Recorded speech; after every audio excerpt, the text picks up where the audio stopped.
akun Dr. Richard dan Dr. Richard Lee dan Marcel Radival.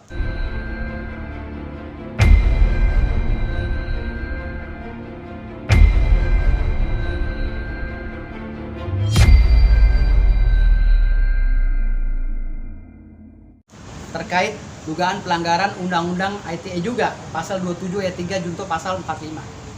Kenapa dibilang pelanggaran Undang-Undang ITE? Karena Marcel Radival pada saat podcastnya dengan Dr. Richard Lee yang beredar di media sosial juga, dengan tegas dan lugas memastikan, seakan-akan dia hakim, memastikan bahwa siapa saja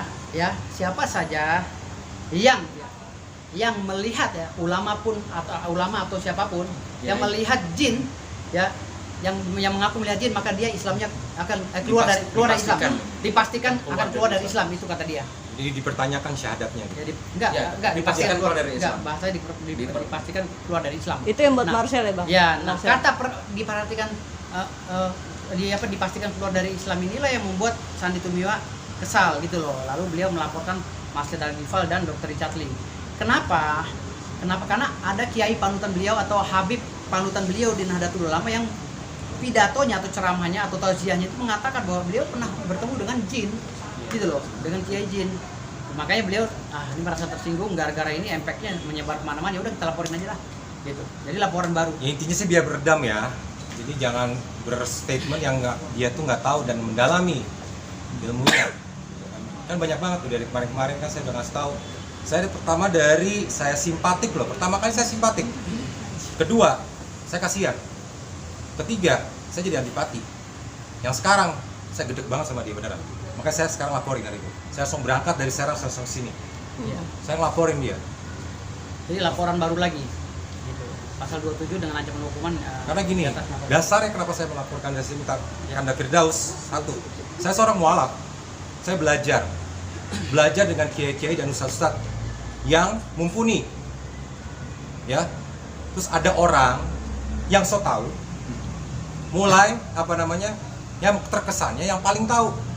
Udah gitu menjustifikasi. Dan menjustifikasi. Apalagi ini masalah akidah loh. Ya. Saya 8 tahun saya belajar mempertahankan akidah saya dan keimanan saya sampai sekarang ini. Tapi ada orang-orang seperti itu, wajar saya marah. Jadi bedanya begini ya, kenapa dilaporkan oleh Sandi ini masuk? Karena Dr. Richard Lee podcastnya tidak berizin. Satu, dia bukan media, ya. Karena kalau dia media ada hak jawab sesuai dengan Undang-Undang Nomor 40 tahun 1999, ya. Dan dia tidak mempunyai legal standing untuk berbicara itu, ya, untuk bicara atau menjustifikasi orang lain. Nah, yang kedua, ya, mereka bukan orang yang diutus oleh negara atau minimal dinas pendidikan atau Kementerian Pendidikan dan Kebudayaan. Itu dulu.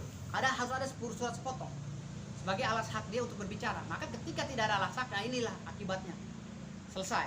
Andai kan ada alas hak seperti media, dia ada pasal 3, pasal 4 untuk memperbaiki statementnya Marcel Radival.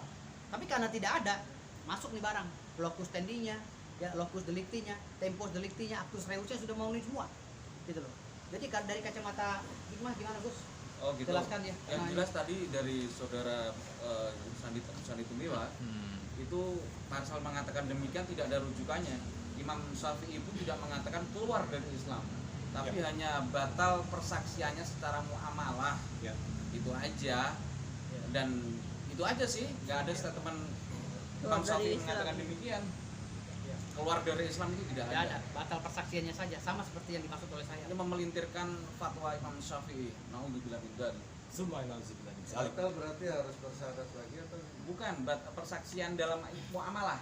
Kalau untuk bersyahadat lagi Kayak saksi pernikahan atau apa, bukan seperti ijab bukan kabul, murtad, perjanjian, bukan kan keluar syahadat dari itu kan Islam. manusia. Syahadat itu kan ada beberapa kategori. Gitu loh. Oh. Syahadat itu ada syahadat pernikahan, syahadat persaksian kan namanya. Sementara Marcel mengatakan dipastikan keluar dari Islam alias murtad.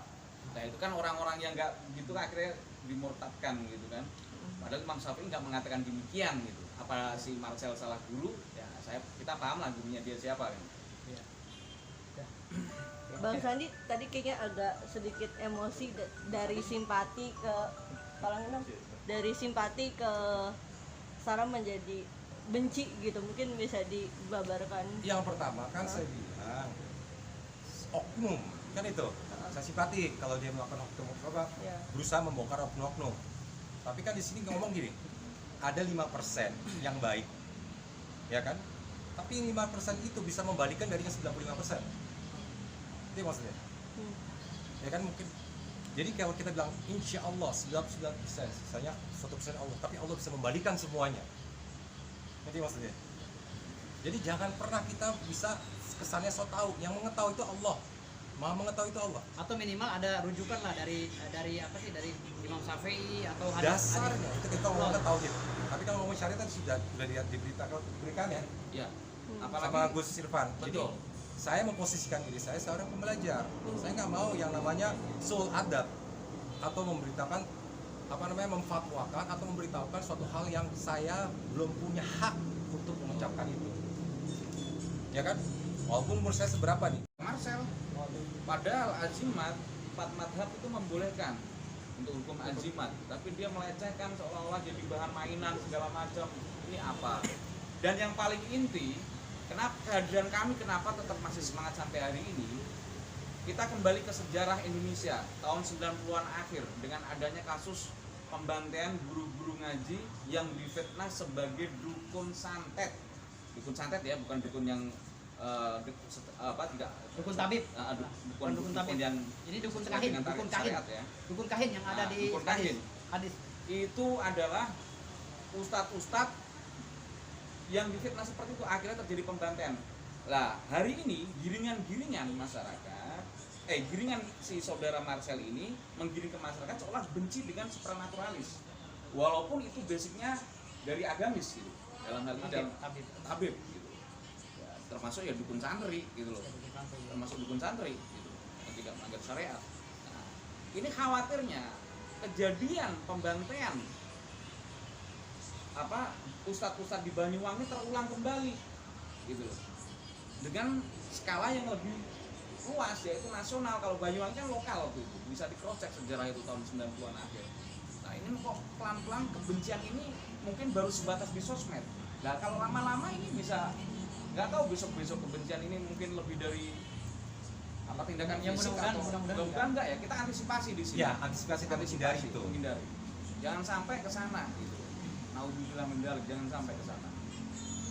Artinya gini, Marcel berarti tidak percaya dengan hal yang gaib. Bukan masalah percaya apa gaib dia masalahnya dia nggak paham tentang penjelasan tentang gaib itu bagaimana. Iya. Jadi gini. Maaf, saya jawab dulu. Saya jawab dulu. Berarti si Marcel keluar dari Islam. Islam itu sendiri. Jadi gini. Karena kan dia tidak Iya. mempercayai hal yang Jadi gaib. gini ya, saya tekankan kenapa saya mengambil laporan ini sesuai dengan locus standi atau ada sesuai dengan locus delicti dan tempus delicti. Ya, tempos yang terpenting. Karena setiap waktu Marcel itu ngomongnya pelin-pelan. Hari ini ngomong A, besok ngomong ini, klarifikasi besok ini A. Ya. Jadi kita udah sebodoh amat lu mau ngomong apa kayak besok sekarang yang penting lu udah ada actus reusnya. Itu maksud saya. Betul. Ya, jadi dia labil. Tapi menurut kalian sendiri, Marcel ini kan tidak mempercayai hal yang gaib. Oh, bukan tidak mempercayai. Maksud saya ini Si Marcel. iya, maksud saya kenapa klien saya ini melaporkan si Marcel Rival dengan Dr. Richard Lee, kan mereka menggiring opini Bang, terkait kamera bang.